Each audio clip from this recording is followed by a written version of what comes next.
अररगल बयानबाजियां हो रही हैं। समाजवादी पार्टी के एक नेता हैं जिन्होंने ये कहा है कि गंगा में स्नान करने से लोग मर जाएंगे। नहीं, ऐसा कुछ नहीं है। गंगा से स्नान करने के 68 तीर्थों का फल मिलता है। जो भी जहाँ स्नान करेगा उसको फल मिलेगा ही मिलेगा। तो बहुत दुनिया दूर दूर से यहाँ पे आती है, तो स्नान करके जाती है। उनकी श्रद्धा है और भावना है, भावना कोई फल लगता है भाई। ठीक है, आप क्या कहेंगे? हाँ जी, हमारी भी यही इच्छा है। गंगा मैया हमारी माँ है, इसमें स्नान कर कर पवित्र हो जाता है जीव। जो भी कि उसके पिछले और पूर्व के कर्म किए होते हैं वो सब कर्मों से छुटकारा पड़ जाता है। ऐसी कोई बात नहीं है कि गंगा से स्नान करने के आदमी बीमार हो जाएगा या मर जाएगा। ये देखो कितनी बड़ी गंगा मैया की कृपा है। सनातन धर्म जिंदा है और जिंदा रहेगा।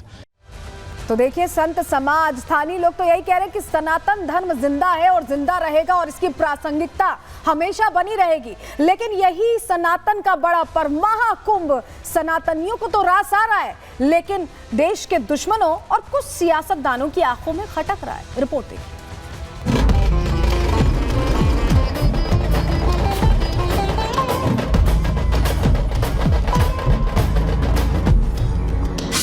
प्रयागराज में आस्था का महाकुंभ लगने जा रहा है।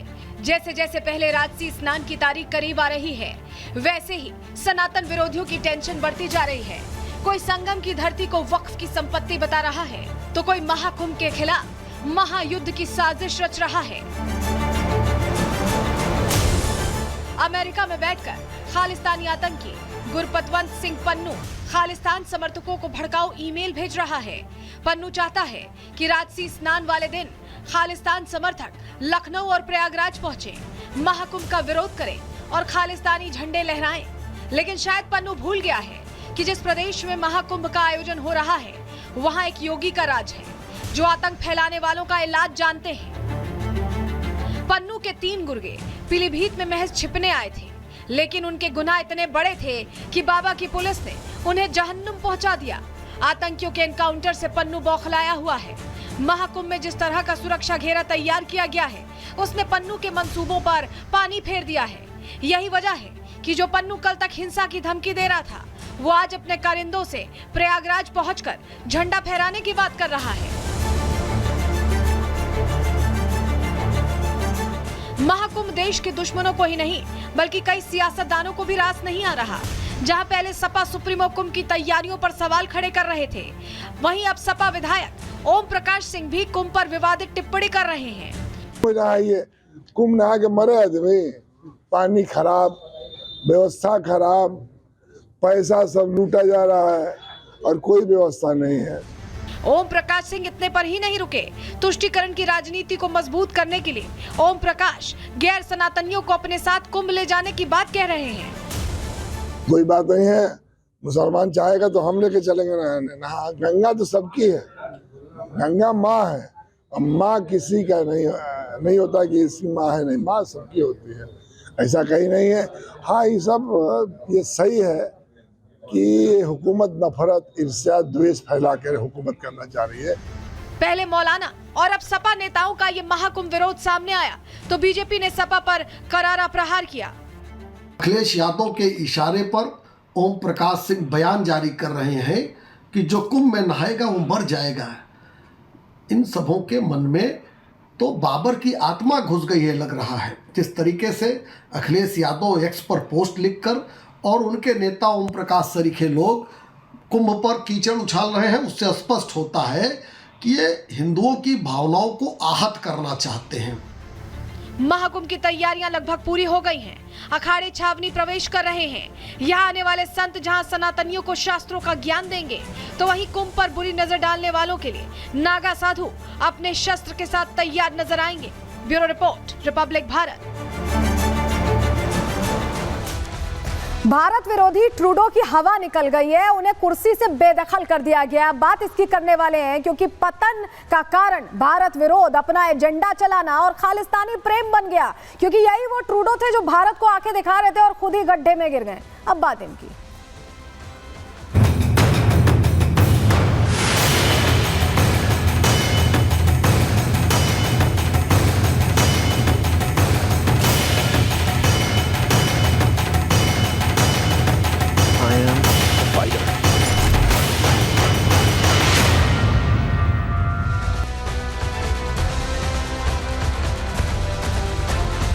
और चलिए जल्दी से आपको बता देते हैं कि ट्रूडो के लिए नौबत क्यों आ गई। कनाडा के प्रधानमंत्री जस्टिन ट्रूडो ने इस्तीफा दे दिया है और इस्तीफा उन्हें देना पड़ा है। लंबे समय से उनके खिलाफ विरोध चल रहा था, उसके बाद उन्होंने इस्तीफा दिया।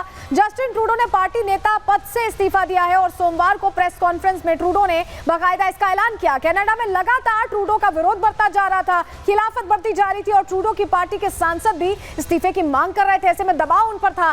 कई नेता चाहते थे कि इस्तीफे के बाद नया चेहरा मिले और कनाडा की संसद को 24 मार्च तक ऐसे में अब निलंबित कर दिया गया है। 24 मार्च से पहले पार्टी को अपना नया नेता चुनना होगा। उत्तराधिकारी नहीं चुने जाने तक ट्रूडो ही पीएम पद पर रहेंगे। क्या कहा ट्रूडो ने अपनी प्रेस कॉन्फ्रेंस में, सुनिए पहले। I intend to resign as party leader, as prime minister. This country deserves a real choice in the next election, and it has become clear to me that if I'm having to fight internal battles, I cannot be the best option in that election. To strengthen the economy post-pandemic and advance Canada's interests in a complicated world, that is exactly the job that I and we will continue to do for Canadians.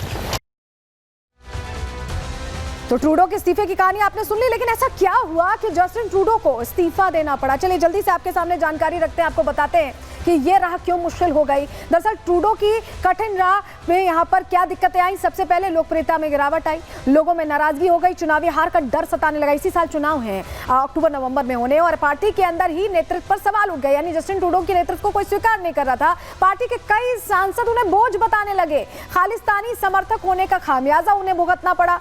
वहीं Canada में अप्रवासियों की जो बढ़ती संख्या है वो भी उनके लिए चुनौती बनी, क्योंकि उन्होंने पहले हरी झंडी दी थी। कनाडा की आर्थिक अस्थिरता और बढ़ती महंगाई के चलते उनसे नाराजगी बढ़ती गई और ट्रूडो के खिलाफ ऐसे में अविश्वास प्रस्ताव आने वाला था और उससे पहले ही उन्होंने हथियार डाल दिए और इस्तीफा दे दिया। लेकिन ये जो पूरी कहानी है ये दरअसल भारत को तेवर दिखाने से शुरू हुई थी, क्योंकि अपने देश में जो कुछ चल रहा था उसे साइड करने के लिए, अटेंशन उधर शिफ्ट करने के लिए भारत को बार बार आंखें दिखा रहे थे। हुआ क्या था, चलिए जरा आपको बताते हैं।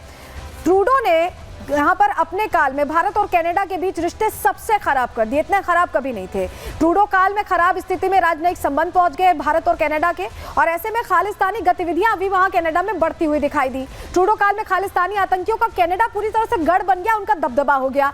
भारत पर निर्झर की हत्या में शामिल होने का उनकी तरफ से आरोप लगाया गया और आरोपों को लेकर बार बार भारत ने सबूत मांगे, लेकिन उन्होंने सबूत नहीं दिए। भारतीय उच्चायुक्त और कुछ अधिकारियों पर उन्होंने शामिल होने का आरोप लगा दिया, इतने बड़े आरोप लगा दिए। कनाडा सरकार ने फिर कनाडाई उच्चायोग के प्रभारी को तलब किया, सवाल जवाब किया और आरोप के बाद 6 कनाडाई राजनयिकों को भारत से जाने का आदेश भारत ने कड़ा रुख देते हुए यहां दे दिया। यानी पूरी तरह से भारत ने बता दिया कि इस तरह के फर्जी आरोपों को ना वो स्वीकार करेंगे और ना ही इस तरह का रवैया स्वीकार करेंगे। भारत अपने स्टैंड पर कायम रहा और ऐसे में अब फंस गए हैं ट्रूडो और यही वजह है कि इस्तीफा देना पड़ा। लेकिन चलिए जरा आपको बताते हैं कि आगे क्या होने वाला है, आगे क्या होगा ये समझिए। भारत और कनाडा के रिश्तों में सुधार हो सकता है, क्योंकि ट्रूडो तो आउट हो चुके हैं। राजनयिक संबंधों में भी सुधार आ सकता है और खालिस्तानी समर्थकों पर जो नई सरकार बनेगी, नया चेहरा जो आएगा वो नकेल कस सकता है। विपक्ष की सरकार बनी तो वीजा नीति भी बदल सकती है और कनाडा एक बार फिर से भारतीयों की पसंद बन सकता है। जो अभी दूर दूर हैं वो फिर से पास आ सकते हैं। दोनों देशों का जो संबंध है वो बेहतर हो सकता है। तो ऐसे में क्या होता है कनाडा में, इस पर हमारी नजर रहेगी। एक और जानकारी आपको दे दें कि 2 भारतवंशी अंतरिम में यहाँ पर प्रधानमंत्री बनने की रेस में आगे चल रहे हैं।